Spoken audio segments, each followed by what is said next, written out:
سرچینه وايي افغانستان ملګرو ملتونو ته د پاکستاني بریدونو شکایت کړی.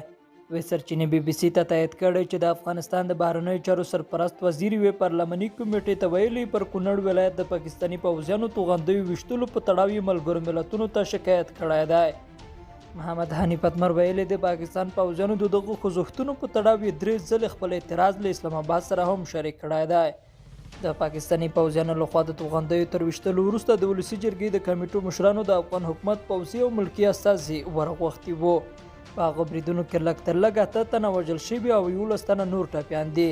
لوړپوړي استازي د ولسي جرګې کمیټو د رئیسانو ځانګړې غونډې ته وربلل شوي وو. دغه غونډه د اهمیت له کبله د تړلو دروازو تر شا او په سري ډول ترسره شوه.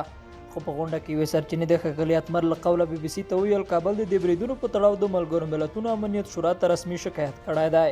ښاغلي اتمر دغه راز ویلي په تېرو څو ورځو کې له اسلام آباد سره هم 3 ځله شکایتونه شریک کړي دي او په کابل کې د پاکستان سفیر هم ورغوښتل شوی دی. د افغانستان بهرنیو چارو وزارت سرپرست په دغه ناسته کې دا هم ویلي د پاکستاني پوځیانو د بریدونو په تړاو یې مستند اسناد چې ویډیويي تصویرونه هم پکې د اسلام آباد ته سپارلي دي. د پاکستان خبرګون اسلام آباد ډیری وخت وایي دغسې بریدونه د پاکستاني ترهګرو د خوځښتونو په ځواب کې کوي چې وایي د افغانستان له خاورې فعالیت کوي.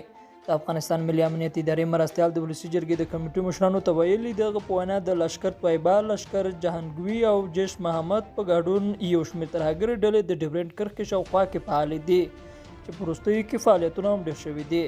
له دغه ناستې یوې سرچینې بي بي سي ته ویل پاکستاني چارواکو افغان چارواکو ته ویلي دغه راز بریدونه د هغو توغندیو په ځواب کې شوي چې له امله یې په باجوړ کې د یوې مېرمنې په ګډون 4 ملکي وګړي وژل شوي دي. د کونړ سیمه ییز چارواکي وایي په وروستیو 3 ورځو کې پاکستاني پوځیانو افغان خاورې ته تر 200 ډېر توغندي ویشتلي چې له امله یې 8 تنه ملکي کسان وژل شوي او 11 تنه نور ټپیان دي.